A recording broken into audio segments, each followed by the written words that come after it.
1.5 Exponential and Logarithmic Functions. Example 1. Suppose a particular population of bacteria is known to double in size every 4 hours. If a culture starts with 1,000 bacteria, the number of bacteria after 4 hours is n of 4 equals 1,000 times 2, because it has doubled in 4 hours. Number of bacteria after 8 hours is n of 8 equals n of 4 times 2, which is 1,000 times 2 squared. In general, the number of bacteria after 4m hours is n of 4m is 1,000 times 2 to the m. Now letting t equals 4m, we see the number of bacteria after t hours is n of t equals 1,000 times 2 to the t divided by 4. Find the number of bacteria after 6 hours, 10 hours, and 24 hours. So after 6 hours, it's n of 6. That would be 1,000 times 2 to the 6 divided by 4. 1,000 times 2 to the 3 over 2, which is approximately, since bacteria are going to be discrete, 2,828. We'll go ahead and say 9. Round it to the next nearest whole bacteria. So approximately the population is 2,829. After 10 hours, 1,000 times 2 to the 10 divided by 4. So evaluating that function, we have 5,656.8. Go ahead and call that 7. Include that as a whole bacteria. 5,657. Now for 24 hours, n of 24 equals 1,000 times 2 to the 24 divided by 4. This one is a multiple of 4, so we could just use the original formula and say that m was 6. Alright, 24 divided by 4, that'll be 64,000 bacteria. Now, exponents follow some particular rules. There are 5 of them. Anything else you can come up with would be based off of these 5. For any constants a and b greater than 0, and for all x and y, b to the x times b to the y is b to the x plus y. So if we're multiplying with the same base, we add the exponents. If we're dividing b to the x divided by b to the y, that's b to the x minus y. So when we are multiplying bases, we add the exponents. When we're dividing bases, we subtract the exponents. Next, we see b to the x, then quantity to the y. We can multiply the exponents. And similarly, these last two, ab to the x, we can raise each of these products, to the factors of that product, to the x power. And same thing with a division. Now let's use these laws to simplify these following expressions. Part A is 2 times x to the 2/3 quantity to the third divided by quantity 4x to the negative 1/3 squared. We can begin by using property 4. I'm going to go ahead and annotate this that way. Using property 4, we find this will be 2 cubed times x to the 2/3 to the third. And then that would be 4 squared x to the negative 1/3 squared. Now, by property, that would be 3. Property 3, that is going to be 8, and then that will be x squared once we multiply those two, and 16x to the negative 2/3. Last, we want to apply property 2. Property 2 says that if we are dividing, we can subtract exponents. So dividing 8 and 16, we get 1/2. Subtracting those exponents, x to the 2 minus negative 2/3.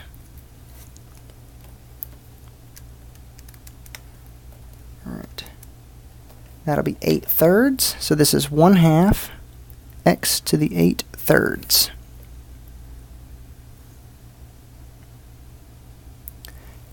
All right, part B, we'll again use those same properties. The first is going to be property 4.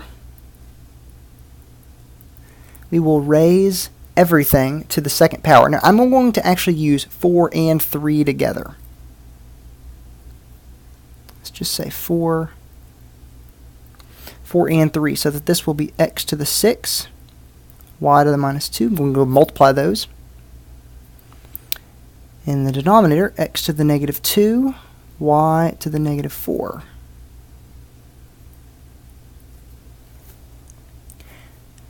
Now, property 2, since we do have a quotient here, subtract those. That'll be x to the 6 minus -2, y to the -2 minus -4,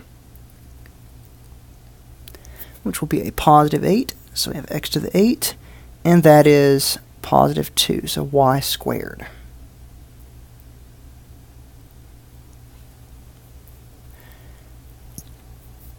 Now these properties will come up. We will use them again, I believe. But now we have example 3. Suppose $500 is invested in an account at an annual interest rate of R equals 5.5%, compounded continuously. Now these words, compounded continuously, imply a particular equation in finance that is A equals P times e to the RT. This is the equation that will describe the growth, the amount of money that occurs in this account as it is compounded continuously. Now there is a derivation of this formula in the textbook, and actually there's a derivation of the number e itself. Okay, so e is a number, a very important number that occurs in nature in lots of ways, and of course here. So let t denote the number of years after the initial investment, and a of t denote the amount of money in the account at time t. Find a formula for a of t. Well, this will be a of t equals p, that is the principal amount, which is 500, times e to the r. Convert that to a decimal, and it'd be 0.055 t. Nothing super crazy there. That is the equation based off of the a equals p times e to the rt. Now for part B, find the amount of money in the account after 10 years and then after 20 years. We'll just go ahead and write this again. 500 times e to the 0.055 t. Now to find the amount after 10 years, we'll evaluate that function at 10. E to the 0.055 times 10. We'll evaluate that, and after 20 years, 0.055 times 20. All right. 500 e to the 0.055 times 10 is approximately $866.63. Now the first time I evaluated on question 1, I rounded up to the nearest bacteria because those are discrete. You can't have half a bacteria. Here I'm rounding to 2 decimal places because I'm talking about money. So I can have pennies here. Now for the second one, that is $1,502.08.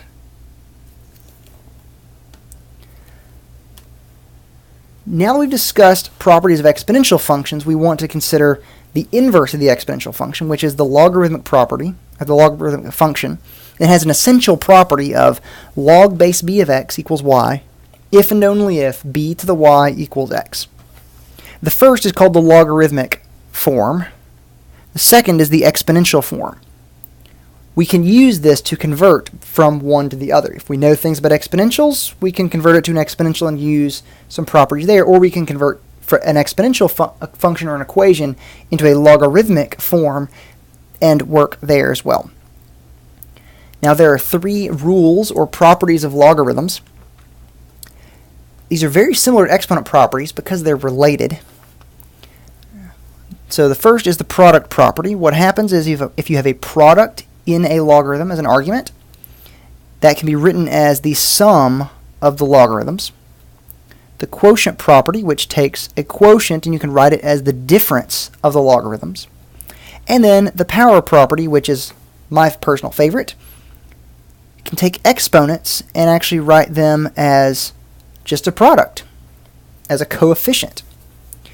Now we'll use these as we need them, but let's look at example 4. Solve each of the following equations for x. Right, now what I'm going to do here is actually introduce a logarithm, and it can be any base. Okay, so it can be any base, but I'm going to use log base 10. So I'm going to take the log of both sides. Then I can use property 3 to bring my x down. So that is x times log 5 equals log of 2. Now log 5 is just a value, so I can divide by log 5.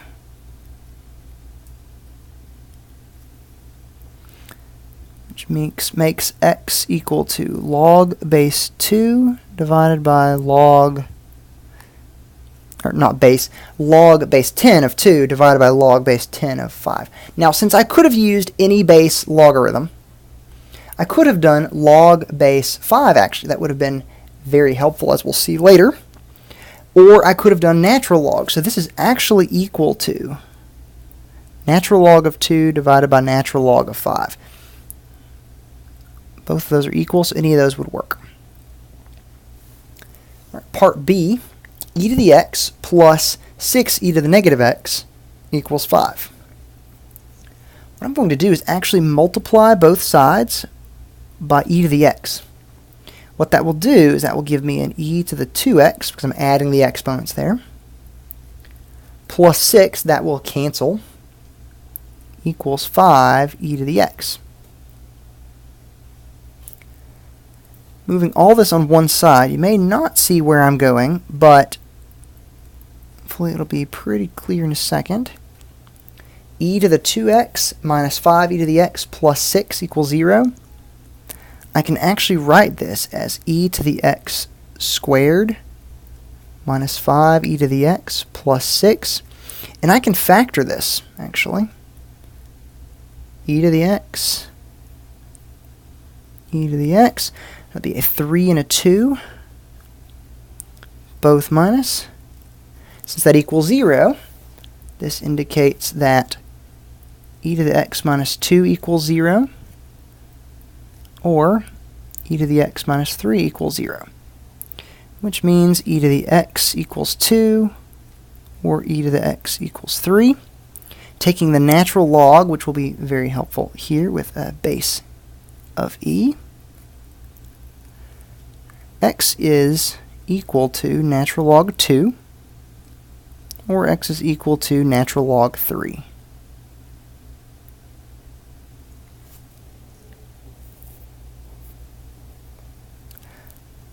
Example 5, solve each of the following equations for x. Natural log of 1 over x equals 4. This is a place where writing it in the exponential form might be useful. So it's a natural log, so it's assumed to be base e. So I can write this in my exponential form as e to the 4 equals 1 over x. And then solving that for x, cross-multiplying, or however you want to envision that, but I'm going to take the reciprocal of both sides, and I find x equals 1 over e to the 4th. There's the best form of that, of course. Now, I can't divide by 0 in my original equation, so x can't be 0. That's great. 1 over e to the 4th is not 0, so that's perfectly fine. All right, part B, log base 10 of root x plus log base 10 of x equals 2. We want to solve this for x. I want to point out a couple of things. One is that base 10 is actually assumed. So if it only said log of, that would be just fine. Now, another thing is property property 1 in reverse, I actually have a sum of things out of the same base. So what I can do is multiply the arguments. So log base 10 of root x times x. So I'll just write this as x root x. That equals 2. Now x root x is x to the 3 over 2. X to 3 over 2. Right, so I can then bring down my exponent. That is property 3, the power property. Actually, we have room right here. That leads me to 3 over 2 log base 10 of x equals 2. And then multiplying by 2/3. That means log base 10 of x is equal to 4/3. Now I can write this in the exponential form, which is 10 to the 4/3 equals x. And that's as far as I need to go because that is my value of x. So x is approximately 21.5443. We of course verify that. 10 to the 4/3. Yes, okay. My calculations are correct. So either of these would probably be acceptable. However, the first would likely be preferable. Both close, but the first is exact. I want to leave that probably. All right, part C. Natural log of 2x minus 3 natural log of x squared quantity equals 0. Okay. First thing I want to do is write this as natural log 2x minus natural log of x squared cubed. That way, I can have two natural logs with no coefficients. I can write that as x to the 6. Now, there's a difference there, so I can turn this into a quotient based on property 2. So that is 2x over x to the 6. Right, now, simplifying that, and I'm going to go ahead and convert this into exponential property in the same move. This is going to be e to the 0. E to the 0 equals, and that will simplify to 2 over x to the 5th. Let's move over here. So 1 equals 2 over x to the 5th, which means 1 equals, so I'm taking the reciprocal, x to the 5th over 2. So 2 equals x to the 5th multiplying by 2, and then x is equal to the 5th root of 2.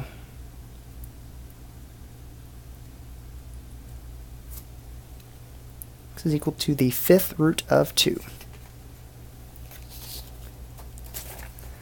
Okay. Next thing we run across is the change of base formula, which is most recognizable right here. Log base a of x is log base b of x divided by log base b of a. And if the base is e, then this actually simplifies to log base ax equals natural log of x over natural log of a. So use a calculating utility to evaluate log base 3 of 7 with the change of base formula. Now, we can write this using any base we want. However, the easiest, well, let's use both of these actually. The first, most easiest, or at least considered the easiest, is natural log of 7 divided by natural log of 3. However, that is equal to log 7 over log 3. And either of those are approximately 1.7712.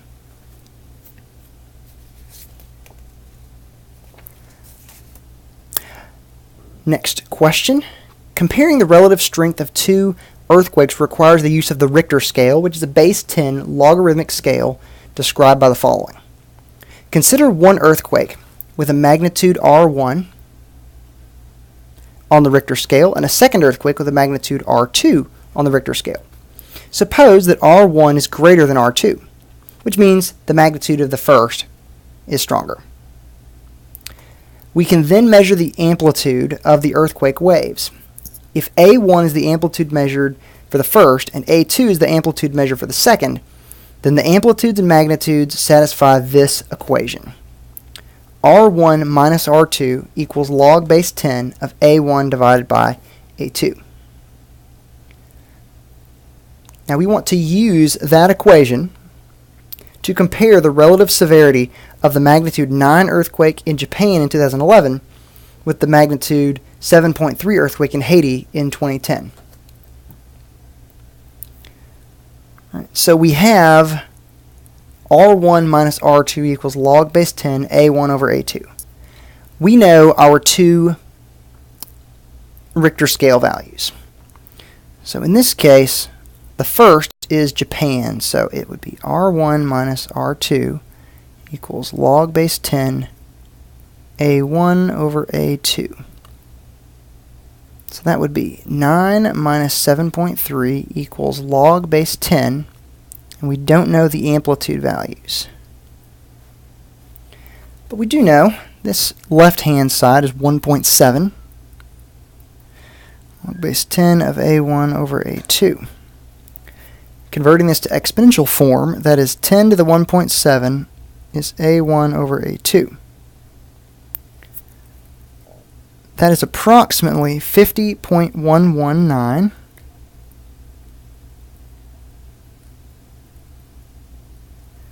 which means the earthquake in Japan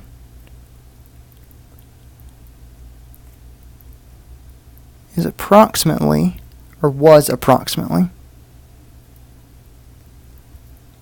50 times stronger than the earthquake in Haiti.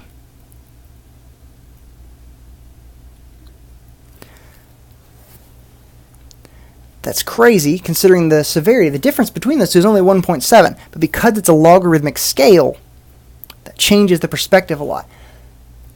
What this really means is that a logarithmic scale allows you to represent much larger numbers than you normally would be able to in the same space. So between 0 to 10, you can represent numbers that are very, very large.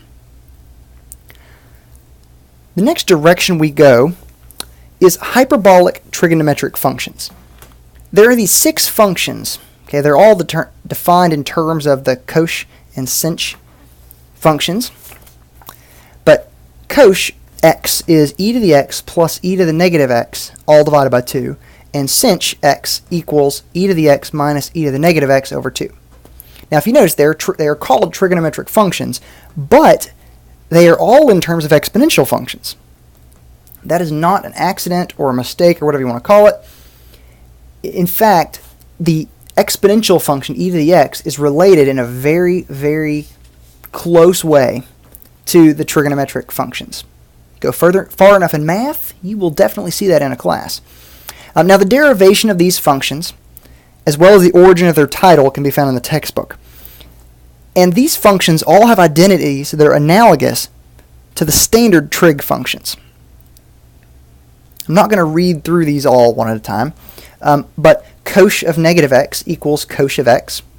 Sinh of negative x equals negative sinh of x.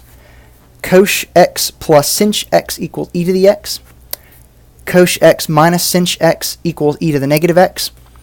We even have a Pythagorean identity. Cosh squared x minus sinh squared x equals 1. 1 minus tanh x equals sech squared x. Okay, both those squared, etc. Okay, there's lots of identities here. So what we're going to do is simplify sinh of 5 natural log x.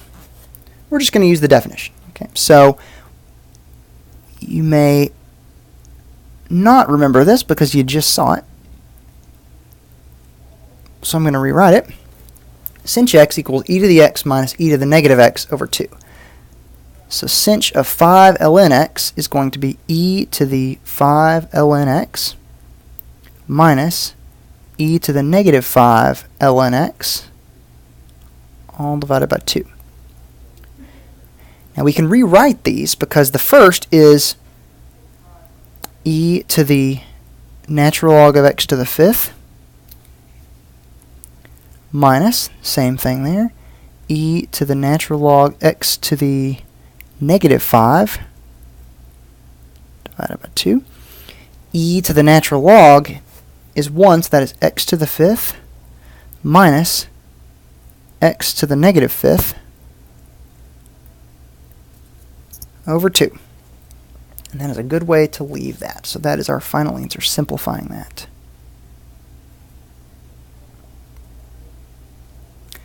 Part B, if sinh x equals 3/4, find the values of the remaining 5 hyperbolic functions. So the 6 we want is hyperbolic sine, hyperbolic cosine, hyperbolic tangent, and we've got the hyperbolic secant, the cosecant, and the cotangent. Alright, now we know that the hyperbolic sine is 3/4, and we have some identities we can work with. So we can find the hyperbolic cosine by using that cosine squared minus sine squared equals 1. Alright, so cosine, the hyperbolic cosine squared of x is going to be 1 plus, rearranging that formula, hyperbolic sine of x squared, but that value was 3/4, so this is 1 plus 3/4 squared, which is 25/16. Now, taking the square root of that, we see that cosine, the hyperbolic cosine, is going to be 5/4. And cosh is always greater than or equal to 1.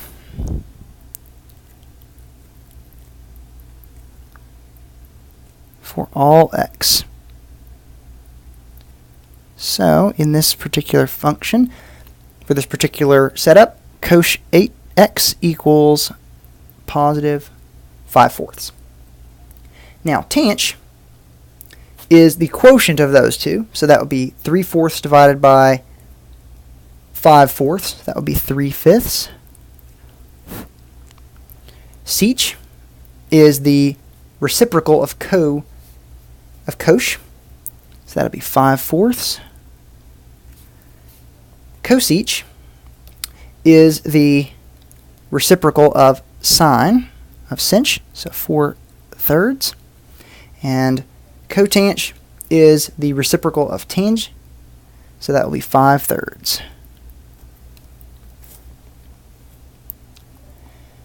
Now, based on our definitions, we can actually find the inverse hyperbolic functions, and these end up being a little bit easier to work with, actually. So sinh inverse is natural log of x plus the square root of x squared plus 1. And I'm just going to leave the rest of those to you. But we have formulas for these, so if we want to evaluate these, we can actually just use those values. So here we have two values to find. One is sinh inverse of 2. Well, that is equal to natural log of 2 plus the square root. Now, 2 squared is 4 plus 1, so that's the square root of 5. That is approximately, using a calculator, 1.4436. There's the value. Now, a lot of calculators, scientific and graphing alike, actually have a sinh inverse, a cosech inverse, etc. So you can actually use those to evaluate these. Next, we have tanh inverse of 1/4. Now our definition there is 1/2 natural log of 1 plus 1/4 divided by 1 minus 1/4. So that's our x value. So we have 1/2 natural log of 5/4 divided by 3/4, which is equal to 1/2 natural log of 5/3, which is approximately 0.2554. Alright, with that question, we reach the end of this section on exponential logarithmic properties, and of course we have those ideas of the hyperbolic functions.